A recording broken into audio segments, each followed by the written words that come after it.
The Detroit Lions have just signed one of the best instigators in the NFL and one of the best hybrid secondary playmakers, free safety, nickelback in the NFL.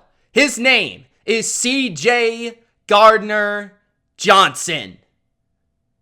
Oh man, restore the roar is right. 1 year, $8 million for the Detroit Lions to pick up a player that had a career season for the Philadelphia Eagles, who is familiar with their defensive system from his days in New Orleans, a player that brings an edge, a player that brings an energy, a player that brings a bravado, a charisma to the field, and just gets under the skin of his opponents regularly. He actually got 2 Chicago Bears booted from one game last season. He's got in fights on the field. He has gotten in the face of Mike Evans and the Tampa Bay Buccaneers. CJ Gardner-Johnson is one of my favorite defensive players in today's game because he mixes a new school hybrid skill set with an old school attitude. This guy is going to bring a different level of intensity to the Detroit Lions defense, what they were desperately missing in 2022. They will have in 2023 in one of their biggest areas of need. The Detroit Lions have addressed the cornerback position in free agency, and they do have the picks to address it again in the draft. Now they have addressed safety or nickelback, depending on where you want to put CJ Gardner-Johnson. Only 1 year, $8 million is an absolute steal. I did not see this coming. I thought this guy was going to sign a long-term deal for a lot of cash. I was way off on the market for CJ Gardner-Johnson, which I think means that the Detroit Lions got an absolute epic steal for this season. Now, maybe it's only a 1 year rental, but man, is it worth it for a team trying to make the playoffs? Like the Detroit Lions this year are trying to put their stamp on the NFC North. They're trying to make a run this year.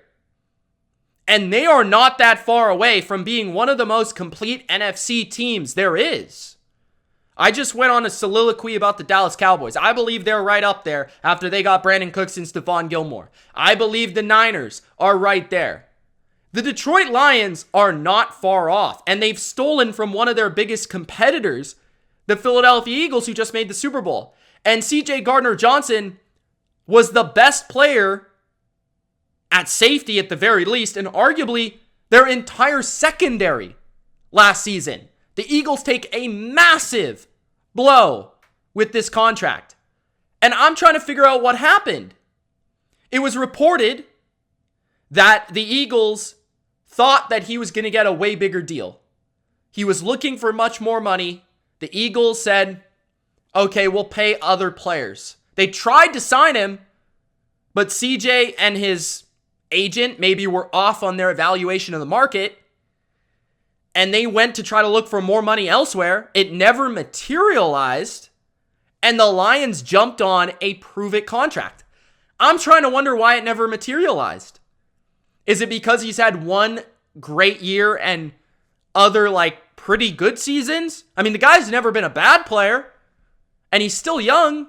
You would think that a guy that's coming off a 6-interception, lead the NFL in interception season in only 13 games, I believe, would get a bigger deal than he just got. 1 year, $8 million, which is probably not the full deal. There's probably less guaranteed. I am trying to figure this out, guys. I am distraught.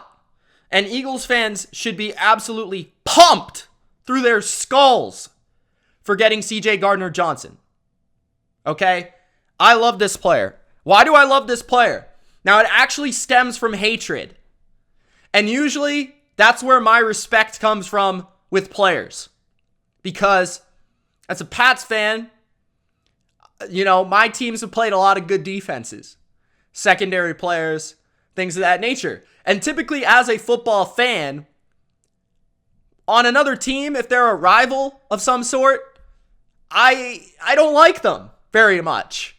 It starts as hatred. For CJ, he's one of those players that you hate if he's on another team, and you love him if he's on your team. This is a guy that you will love in Detroit because he plays with a unique edge on the field. And that's what a lot of people did not like about him when he was on the opponent's team. And I'm talking about when he was on the Saints and Brady was on the Bucks. I did not like this guy because he was very annoying. He's very irritating. Okay, but that makes him a good player. He's 5'11". Okay, he is a 1997, which means he is currently 25 years old. He'll be turning 26 years old at the end of the season, December. Okay, so he's still very young. He's just entering his prime now. Last year, 12 games played, 6 interceptions. I was wrong. It was 1 game less, and he led the NFL in interceptions. He also had 8 passes defense, 67 tackles, which is a career high, and 5 tackles for loss. Okay, those are his pure stats. The year before with the Saints, and this is the big difference, Philadelphia plays a much different defense than New Orleans. So this is a guy that was drafted by New Orleans, played 3 seasons in New Orleans under Sean Payton. As Sean Payton left, the Saints traded him. Okay, Dennis Allen became head coach. In New Orleans, he primarily played the nickel position. He primarily played covering slot receivers, man-to-man, press coverage, that sort of deal. Okay, very good at it. There's a reason the Saints defense in 2021 and 2020, 2019 was very, very good with CJ. Dropped off a bit in 2022. Was still good, not as good. Okay? He goes to Philadelphia. They play a lot more zone coverage. He becomes a pure free safety. Okay? So last year, he played, to be exact, 443 snaps at free safety. Then he played 208 in the slot and 202 in the box. He played in the slot because there were injuries to the cornerback position. When Avonte Maddox got injured, CJ stepped into the nickel position and took over and played those snaps then.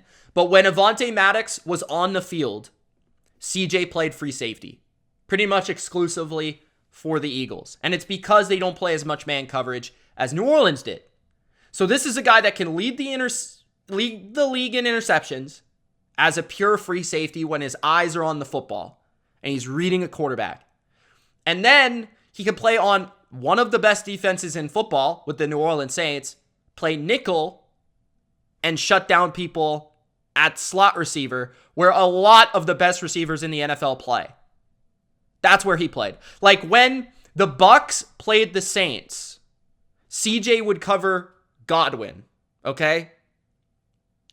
Make it make sense, all right? So, this is a guy that's, maybe it's because he was drafted in the 4th round, maybe it's because he's played on 2 different teams, maybe there's something off the field we're not aware of, but this is a complete steal.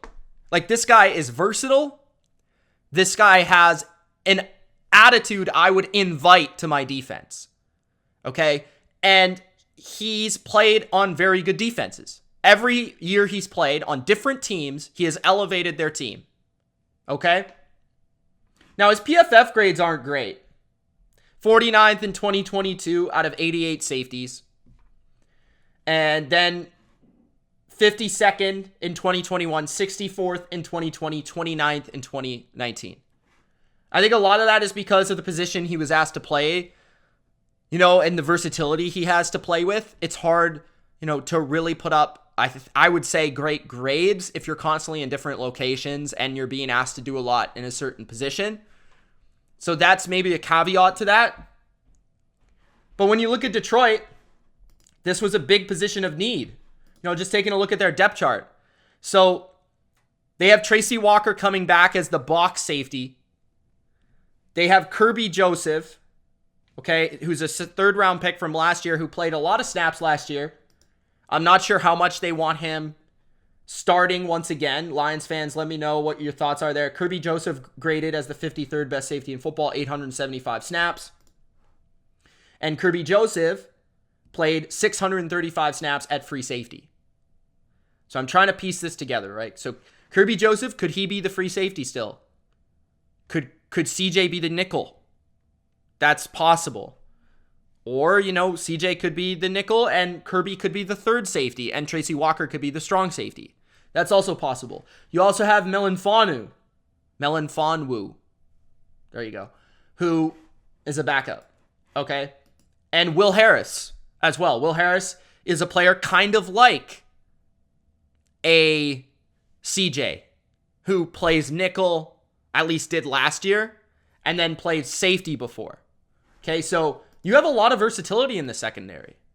And you can tell that they're trying to run this Saints defense because you got a bunch of these guys that can now play man coverage. You've got some bigger players in the secondary who can press. You've got some aggressive guys with an attitude. And you've got some hybrid players.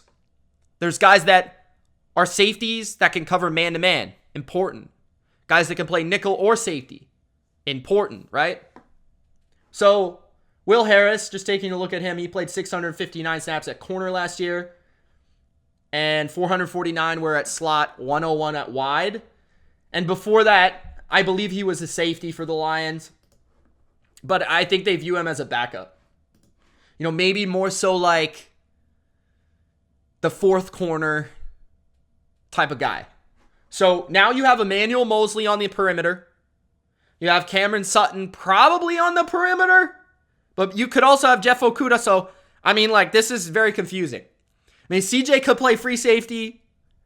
The guy could play everywhere. That's the thing, right? He could play free safety. He could play strong safety. He could play nickel. So, depending on where you need him, that's where he's going to be. And that's why he's so valuable to me. And he's proven that he can play elite at both positions. So, I don't know if you guys can tell, Lions fans, but I absolutely love this move. The Eagles tried to pay him, but they said, you're going to go out here and make too much money. We're going to re-sign Slay. We're going to re-sign James Bradbury, our old guys, and then he's going to go somewhere else and sign for big money. It actually materialized that he's just going to sign a 1-year, $8 million prove-it deal. And hey, even if you don't get him long-term, at least you have the opportunity first to convince him to stay here long-term. Of course, he knows the management. He knows the coaching staff. Big bonuses. He has his former secondary coach as his new defensive coordinator in Detroit. So he's going to know how to use him. Obviously, he knows the scheme. He could play nickel or safety. And so his first team, the Saints, went out and paid too much money to old, aging Tyrann Mathieu and Marcus May, let him go on a trade for way too, not enough. And then the Eagles miscalculate his worth and let him walk to Detroit. So I don't know, man. I love this move. I think this makes Detroit more competitive than any move they've made all offseason. This guy is a gamer. He's a playmaker. And I think the Lions got themselves a steal. CJ Gardner-Johnson is now a Detroit Lion. Let me know what you guys think in the comment section below. It's Mitch. Thanks for watching. Peace.